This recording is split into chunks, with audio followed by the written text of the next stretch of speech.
On top, Bangladesh हो गया flop. इसके अलावा कल से एक वीडियो बड़ी गर्दिश करी। कल की जो मैंने वीडियो बना दी थी उसके अंदर तो मैं इस बात पर बात कर रहा था कि सरफराज साहब जो हैं वो खुद मेंटोर बन गए, लेकिन उनकी एक वीडियो बड़ी गर्दिश करी जिसके अंदर उन्होंने बाबर आजम के ऊपर कमेंट्स पास किए, जो कि एक थर्ड क्लास ट्रोल करता है सोशल मीडिया के ऊपर, जिसको जिसके घर में दूसरे वक्त सालन नहीं मिलता वो भी जो ट्रोल मैसेजेस कर रहे होते हैं वो वाले कमेंट्स किए हैं उसने बाबर आजम के ऊपर। सो उसके बारे में भी बात करेंगे, लेकिन सबसे पहले बात करेंगे इंडिया के डे 2 जो टेस्ट मैच हो रहा है उनका बांग्लादेश के खिलाफ। और अब मुझे देखो, अभी मेरा ख्याल में एक हफ्ता पहले ही हमने वो वीडियो बनाई थी जिसके अंदर ये पाकिस्तान को वाइट वॉश करके गए थे। उन्हीं एपिसोड्स में कोई एक एपिसोड है जिसके अंदर मैं ये जिक्र कर रहा था कि ये अभी 2 हफ्ते के बाद जा रहे हैं इंडिया में, वहां पर जाके आपको पता चल जाएगा कि ये कौन सी स्टैंडर्ड की टीम है और इनसे हम किस तरह हारे हैं अपने होम ग्राउंड पे, किस तरह वाइट वॉश इनिंग्स से, मतलब वन साइडेड हम हारे हैं।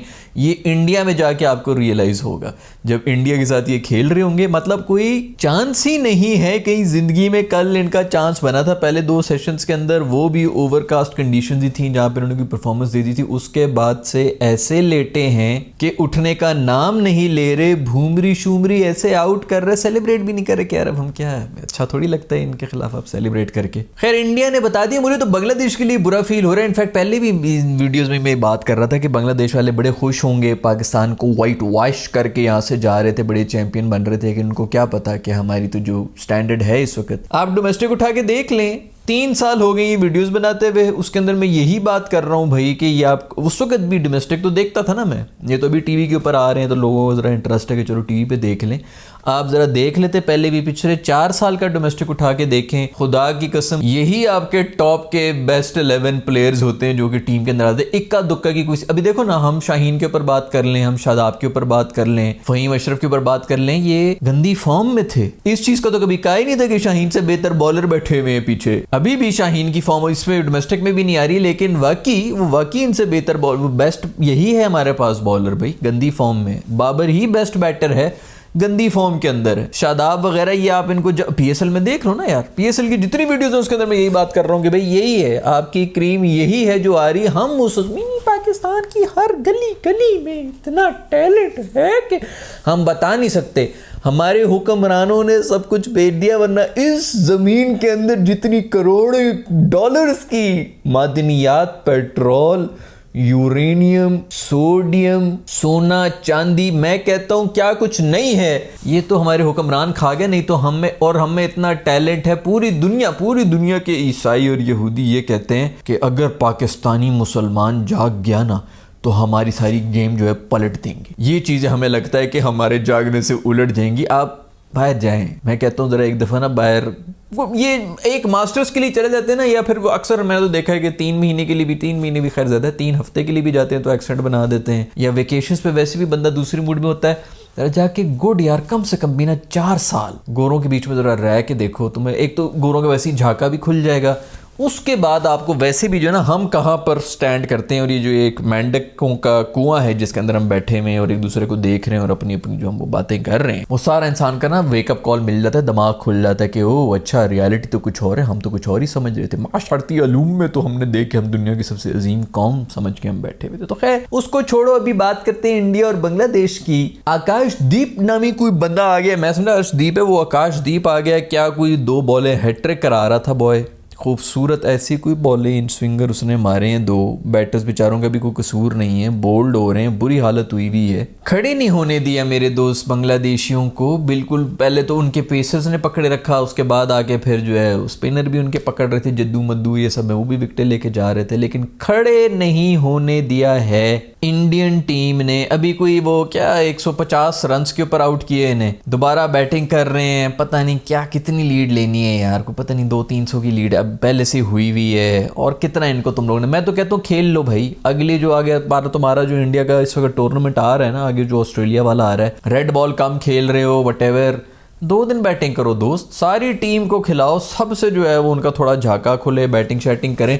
कोई ज़रूरत ही नहीं है कि जी इनको 300 350 क्या है यार, मतलब 270 नहीं उनसे होना, वो भी आखिरी दिनों के अंदर पिच ने और जो है वो टूटना है, टर्न होना है। यू नेवर नो, क्रिकेट में हो जाते हैं, मोजे भी होते हैं, लेकिन नहीं भाई नहीं होने लगे, कोई ऐसे मोजे नहीं होने लगे। बट खैर इनको चाहिए इंडिया वालों को कि अब खूब जो है ना तेल निकालें, पूरी अपनी बैटिंग एंड तक लेके जाएं। 500 का होता है, 600 का, 5 दिन का टेस्ट है ना, ज़रा टेम्परामेंट ही वो बोलें, यही पंट वंट सबको बोलने के बेटा टेस्ट इनिंग्स हमें चाहिए, खेलते जाओ, कोई ज़रूरत ही नहीं है, यही मौका है, इसी के अंदर तुम लोग ने ना वार्म अप होके ऑस्ट्रेलिया के लिए तैयारी करो। तो मुझे नहीं लगता कि इनको कोई वो रिजल्ट के चक्कर में कि जी 3 दिन में रिजल्ट आ रहा है, 4 दिन में, हु केयर्स मैन, 5 के 5 दिन खेलो पूरे और रगड़ के रख दो। कोहली मासूम फिर आउट हो गया।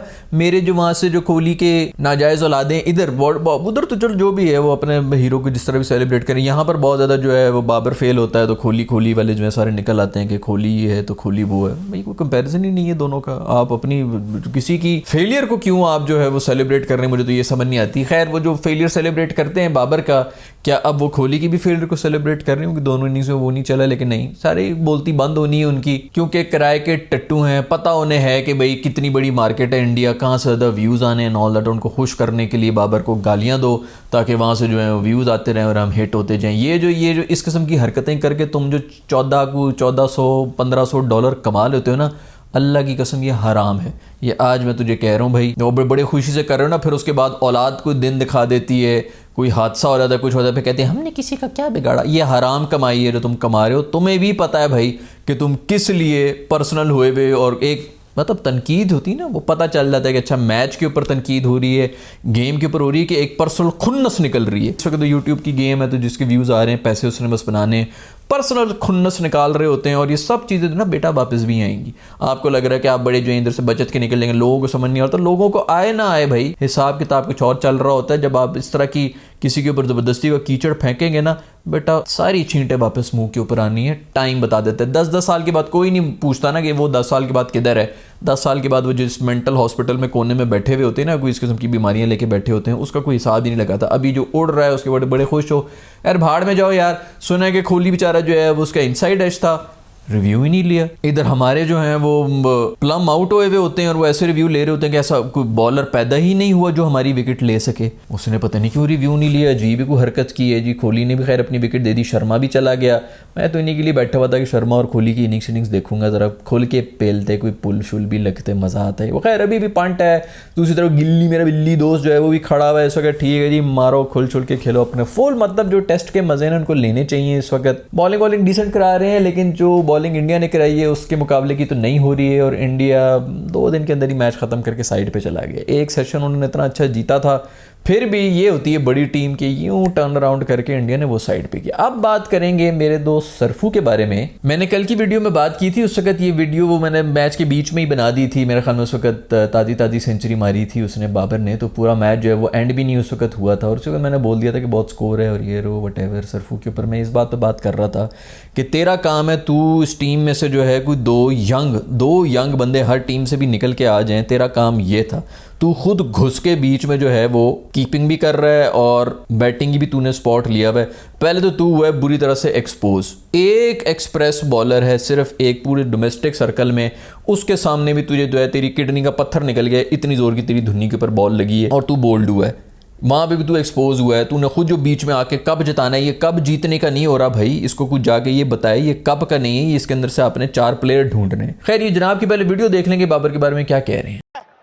जल्दी नहीं है, बस इन लोगों को बोलो बाबर करते रहे, हम बाबर को 40 ओवर खिला देंगे, शाबाश।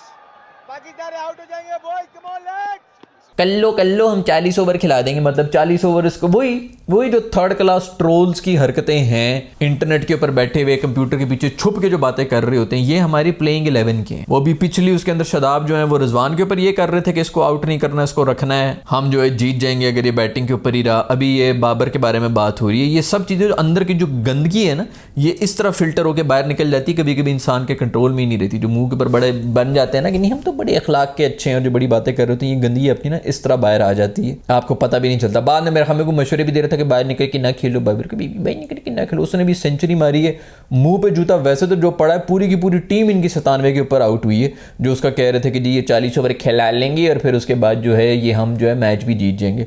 अगले ने 50 ओवर खेले हैं, मुंह के ऊपर अपनी सेंचुरी भी मारी है 100 की स्ट्राइक रेट के ऊपर। बाकी दूसरे एंड पे तूने सबको आउट किया है, सारे बैटर तूने आउट किए हुए थे, उस अकेले ने तुम्हारे मुंह के ऊपर जूता मारा, तुम्हारी पूरी टीम मिल के उसके स्कोर पे नहीं पहुंची है। इतना मतलब बंदा होता है ना कि चलो अभी मैं आपको थोड़ी देर पहले बता रहा था कि 10-10 साल के बाद लोगों पे वापस आती है। अगले को 1.5 घंटे में मुंह पे जूता वापस पड़ा है, फिर भी शर्म नहीं आई। ये हमारी टीम के अंदर है, ये इस वक्त स्क्वाड के हिस्सा होते हैं ये लोग, और इनके ये वो हैं, ठीक है। आप स्लेजिंग करें, और फिर इनकी ये ज़बानें, इनकी ये स्लेजिंग, मैं पहली एपिसोड से ये जब से चैंपियन ट्रॉफी हुई मैं यही बोल रहा हूँ कि इनकी बोलती बंद हुई होती है किसी फॉरनर के सामने, ये मुंह तो खोल के दिखाए ना। पहले तो अंग्रेज़ी नहीं आनी, अंग्रेज़ी नहीं, तू अपनी ज़बान में गालियाँ दे दे भाई, को पता लग जाए कि यार गोरी चमड़ी के सामने जाके तुम लोग कॉम्प्लेक्स में गए होते हो। ज़िंदगी में तूने एक दफ़ा दी थी स्लेजिंग की थी, वो भी काले को दी थी, वो इसीलिए दी थी क्योंकि वहाँ पर जो है गोरा कॉम्प्लेक्स नहीं था। ये इन सब की औकातें हैं, गोरों के सामने जाके इनके जो है वो पौंचे नीचे से बांधने पड़ते हैं क्योंकि इतना कुछ जो है वो निकल रहा होता है कि पिच गंदी हो रही होती है। अंपायर कह रहे होते हैं कि यार इसको उठा के बाहर फेंको, इस बंदे को, ये क्या गलाजत फैला रहे हैं। ये तुम लोग की औकातें हैं। यहाँ पर आके डोमेस्टिक के अंदर इतने एग्रेसिव निकल रहे हैं कि अंदर का गंद गुबार निकल रहा है। 2 साल से मैं चीख रहा हूँ कि भाई वो एग्रेसिव अप्रोच किधर है, एग्रेसिव अप्रोच किधर है, वो नहीं हो रही। इधर आप जरा इनकी एग्रेसिव अप्रोच चेक करें, स्लेजिंग भी, इनकी ज़बानी भी देखें, और फिर स्लेजिंग निकल किस तरह रही है कि आपस में उनको पता है कि ये वीक पॉइंट है इस बंदे का, यहाँ पर मतलब ये पर्सनल अटैक है।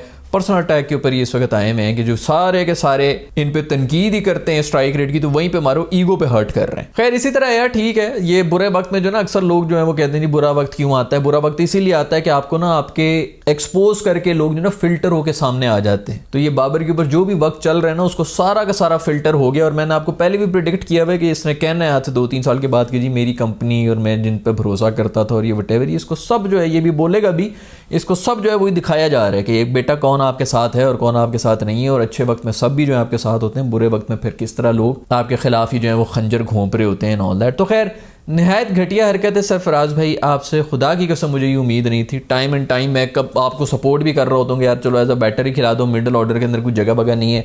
लेकिन सर अब आपकी उम्र तो वैसी हुई भी, आपको वैसे ही जाना चाहिए। आपका काम था मेंटोरशिप करना, आप इधर आके जो है वो जो प्लेयर्स हैं उनका भी मोराल, उनको पर्सनल कॉमेंट्स भी कर रहे हैं। दूसरा, नए प्लेयर की जगह आप खुद अपने जो है वो मुंह उठा के घुस गए टीम के अंदर। तुम्हारा काम क्या बनता है, इसके ऊपर पीसीबी चेयरमैन साहब मुझे लगता है उनको कोई एक्शन लेना चाहिए कि यार तू 50 लाख किस चीज़ के ले रहा है। तेरा इस पूरे जो चैंपियंस ट्रॉफी हो रही है, दुनिया की सबसे बड़ी जो चैंपियंस ट्रॉफी हो रही है इतनी खूबसूरत, इसका मकसद है ही क्या? अगर कोई बीमार है क्या कि सर्जरी के ऊपर हमें उसकी रिप्लेसमेंट नहीं जानी, जो किडनी निकालनी है उसकी अगर दूसरी किडनी लगानी है, वो अगर हम नहीं ढूंढ रहे हैं रिप्लेसमेंट, तो और हम क्या कर रहे हैं? क्या हमने ये एक और मिनी PSL ODI का बना दिया शुगल मेला कि जी आपस में खेल के खुश हो जाओ? क्या ये इसलिए हमने बनाया हुआ है? या हम कोई पूल ऑफ प्लेयर्स में से जो वैसे तो यही हैं आपके बेस्ट, लेकिन उनमें से भी कोई 2-4 बंदे ढूंढने की कोशिश कर रहे हैं क्योंकि बाकी आपने देख लिया कि ये बेस्ट है और ये परफॉर्म नहीं कर सकते, तो सेकंड बेस्ट कोई उठा के ले आओ, या कोई जो पीछे रह गए उनको कहीं से आप जो है वो करने की कोशिश करें। और मकसद क्या है कि आपके मेंटोर्स जो हैं वो उसको पूरा करने की बजाय खुद टीमों में घुस के एक यंगस्टर की जो है वो सीट भी मार रहे हैं। पहले मैच के अंदर ये वाहिद टीम थी जिसने 40 साल का स्पिनर खिलाया था और वो चाइना मैन को बाहर बिठाया हुआ था। ये मेंटोर साहब की जो है वो स्ट्रेटजी चल रही थी। मैं पहले भी बोल चुका हूं कि अगर पाकिस्तान क्रिकेट का बेड़ा गर्क हुआ है ना तो एक्स क्रिकेटर्स की वजह से हुआ है, जिनकी पूरी जिंदगी की स्किल ये रही है कि एक लकड़ी के टुकड़े के स्वीट स्पॉट पे बॉल किस तरह मारनी है। तुम उसकी टेक्निक से उससे जो है फ़ायदा लो, बजाय से कि तुम लोग स्ट्रैटेजी और मैनेजमेंट पे इन लोगों को लगा देते हो। यही हाल हमारा सिर्फ इनकी वजह से हुआ है, जो लोग कह रहे होते हैं ना कि जी इस पीसीबी चेयरमैन ने ये कर लिया तो उस पीसीबी चेयरमैन ने वो कर लिया, नॉल दैट। ये सारे घुसे हुए ना पिछले 12-15 साल से आप उठा के देख लें, सारे क्रिकेटर्स घुस गए जिन्होंने मिडिल पास नहीं की पाकिस्तानी स्टैंडर्ड की मिडिल की मैं बात कर रहा हूँ, वो हमारी अगले 5 साल की स्ट्रैटेजीज बना रहे हैं, तभी हमारा ये हाल हुआ है। इंडिया में जाके देख लो ना, उनके बोर्ड के ऊपर कभी जाके देखो लोग कौन बैठे हुए हैं, उनकी मैनेजमेंट देखो टीम के साथ कौन बैठी हुई होती है और किस किस्म के थिंकिंग हेड होते हैं। उनका कोई नॉर्मल उनके क्रिकेटर से भी बात करो तो उनके क्रिकेटर का भी जो इंटेलेक्ट होता है ना वो इस लेवल पे होता है कि आप सोच के, जडेजा आया था आज से कोई तकरीबन महमद 10-15 साल पहले की बात है, पाकिस्तान के अंदर बैठा हुआ था पीटीवी का वो स्पोर्ट्स शो जिसके ऊपर जो है वैसे ड्राइंग रूम उन्होंने बनाया हुआ था। 15 साल से वो बैठे रहे क्योंकि वो जो है पीटीवी के जो है वो अपने उनकी ब्यूरोक्रेसी बनी हुई थी, किसी यंगस्टर को आगे आने दे रहे थे और वटेवर, तो उनके साथ वो बैठा होता था। जमीन आसमान का फर्क होता था उस बंदे का। आप कम से कम अभी भी कहीं यूट्यूब पे शायद पड़ी भी होगी 15 साल पुरानी वीडियोस, आप सिर्फ उसकी बातें सुन लेना, वो जो उस वक्त बातें कर रहा होता था। पाकिस्तान में कोई एक थिंकिंग हेड नहीं था जो उनके क्रिकेटर्स तक भी पहुंच सके, बाकी जो सब आप छोड़े, जो मर्जी स्किल लो, लेकिन पता होता है कि इंटेलेक्चुअल लेवल क्या है इस बंदे का। हमारे जो ये पीसीबी चेयरमैन पिछले जो रमीज राजा साहब आए थे जिन्होंने पूरे डोमेस्टिक को खत्म कर दिया था, क्या कोई एक बंदा भी है जिसने जाके से सवाल किया कि जनाब वो जो आपने 6 टीमें बनाई थी, उन 6 टीमों में से ऐसा कौन सा नगीना निकला है कि इस वक्त हमारे डोमेस्टिक के अंदर कोई बंदा ही नहीं है? कोई एक बंदे ने अभी तक उससे सवाल नहीं किए। वो अभी बैठ के जो है तनकीद भी कर रहा होता है कि टीम में ये खराबी है तो वो खराबी है, तो डोमेस्टिक में ये खराबी है तो वो खराबी है। उसने कस्में खाई थी कि मैं 6 टीमें ऐसी बनाऊंगा कि ऐसी क्रीम निकल के आएगी कि ऑस्ट्रेलिया के मुकाबले में क्रीमी आएंगी। पूरे आपका ये चेज हो रहा है चैंपियंस ट्रॉफी के, मेरे ख्याल में कोई 9-10 मैचेस हो गए हैं, सारे मैचेस में कोई टीम जो है वो चेज नहीं कर सकी। आज का कोई चेज चूज हो रहा है, फखर अभी मेरे ख्याल में लगा हुआ है, लेकिन 370 उन्होंने चेज करना है। मेरे ख्याल में हर इनिंग्स में जहां तक मैं देख रहा हूँ 11 इनिंग्स हुई होंगी, 8-9 के अंदर ऑल आउट हुए हैं। कोई एक आपका बैटर नहीं जो ओडीआई की बैटिंग कर सके। ये अलार्मिंग नहीं तो और क्या है। और ये कहाँ से माइंडसेट आया है? ये आपके डोमेस्टिक के प्लेयर्स हैं जो कि रेड बॉल खेलते हैं, जो कि टेस्ट बॉल से बन के आए हैं। ये इनका माइंडसेट है कि ये लोग ऑल आउट हो रहे हैं। आपने जूनियर प्रीमियर लीग बना दी थी, जो आपका सबसे बड़ी अचीवमेंट थी कि मैंने बच्चों को जो है T20 के ऊपर लगा दिया था। जो बच्चे बेचारे छोटे जो 14-15 साल के थे, उनको वैसी कुछ समझ नहीं आ रही होती कि जी कौन सा असल क्रिकेट है, जहाँ से आपने कुछ क्रिकेट की स्किल सीखनी थी, उनको भी आपने T20 के ऊपर लगाया कि T20 आपको प्रोड्यूस करके देगा दिग्गज प्लेयर जो कि हर तरह। आपका सिर्फ रेड बॉल क्रिकेट है जो कि दिग्गज प्लेयर बना सकता है और कोई भी नहीं बना सकता। दुनिया की कोई टीम उठा के देख लें, ऑस्ट्रेलिया, इंग्लैंड, इंडिया, ये 3 बड़ी टीमें हैं ना, इन तीनों बड़ी टीमों का आप रेड बॉल प्लेयर्स उठा के देख लें, उन्होंने उसको इज्जत दी है टेस्ट मैच को। उनके हर फॉर्मेट की पूरी टीमें बनी हुई हैं। ये हमारे क्रिकेटर्स हैं जो कि ये स्ट्रैटेजीज बना के गए क्योंकि इनमें मैनेजरियल स्किल्स नहीं है। और फिर कल को ये लोग बातें भी करते हैं कि जिसने खुद कभी बल्ला नहीं उठाया वो जो है बता रहा है क्रिकेट के बारे में। ओ भाई, वो ही बताएगा क्रिकेट के बारे में, क्योंकि ये बातें जो है ना, ये सिर्फ बल्ला मिडल करना नहीं, इससे बहुत आगे की चीजें होती हैं। खैर, ये इसी तरह चलता रहेगा। मेंटोर साहब के ऊपर तालियां बजानी चाहिए कि मेंटोर साहब जो है वो बाबर के लिए बड़े अच्छे जो है स्लेजिंग कर रहे हैं। वैसे तो उनको आज तक मैंने स्लेजिंग करते हुए किसी को नहीं देखा, सिर्फ कुछ स्याह फार्म काले रंग का आ जाए तो उसके ऊपर वो कर रहे होते हैं। अभी मैच लगा हुआ है, उसके अंदर मेरा ख्याल में शाहीन साहब ने कुछ बड़े छक्के फिर खाए हैं। इनकी फॉर्म आने को नाम नहीं ले रही है। फ़खर मार रहा है, शुक्र है यार, फ़खर शकर भी मारे, कुछ चेज में 2-370 मारे हैं। न्याजी ने सेंचुरी मार दी, वेरी गुड यार। इस किस्म के कुछ बंदे जो हैं बाहर निकल के आए। खुशदिल साहब फिर जो है उन्होंने भी कोई 80 मार दी। खुशदिल भी वेलकम बैक। वही लोग आएंगे, सिर्फ 2-3 बंदे ढूंढ लो और कुछ नहीं हो रहा। इम्मी भी 50 मार के बैठा है, इम्मी भी दोबारा आएगा। अब्दुल्ला शफीक ने शुक्र है कि कुछ रन मार दिए हैं, लेकिन बस वही है कि 50-50, चलो 50-50 ही मारो यार। कम अज़ कम इस स्टैंडर्ड के ऊपर तो होना चाहिए ना कि 50 या आप कम अज़ कम जो है वो कोई 70 रन मारे अगर आप इंटरनेशनल लेवल के प्लेयर्स हैं। अब बाबर ने जो कल सेंचुरी मारी है, ये इसको मारनी चाहिए। मैं कहूँगा कि कम अज़ कम भी जो है इसके अंदर ऑन एवरेज उसके 60 to 70-80 होने चाहिए। बट ये भी है कि सेंचुरी मार के जस्टिफाई किए कि हाँ ठीक है, जो इंटरनेशनल का प्लेयर है उसको इस लेवल के ऊपर आके बड़ा स्कोर ही करना चाहिए, तो वो जस्टिफाइड है। तो खैर दोस्तों, ये है आज की इस एपिसोड की कहानी। इंडिया पूरी तरह से डोमिनेट कर चुका है बांग्लादेश के ऊपर और मुझे नहीं लगता कि कुछ भी है। मेरा जो मानना है कि अब इंडिया को फुल खुल के बैटिंग करनी चाहिए, बॉलर्स को भी अपने रेस्ट कराएं। कोई ज़रूरत नहीं 3 दिन के अंदर मैच, और ये 3 दिन के अंदर हो जाएगा। मैं आपको बता रहा हूँ, ये एक सेशन खोल के भी उनको दे देना कि यार आ जाओ भाई, तुम लोग बैटिंग कर लो। ये कल ही मैच खत्म है टेस्ट मैच का, ये अगले दिन आएंगे भी तो एक सेशन का ज़्यादा, तो बल्कि नहीं, खत्म हो जाएगा मैच, तो कोई ज़रूरत ही नहीं है। कल का पूरा दिन खेलो, अगली जो गवास्कर ट्रॉफी आ रही है उसकी तैयारी करो। आप लोगों का इस सब के बारे में क्या ख्याल है मुझे नीचे कॉमेंट्स जरूर बताइएगा। अपना ख्याल रखिएगा। I will see you in the next video. Bye.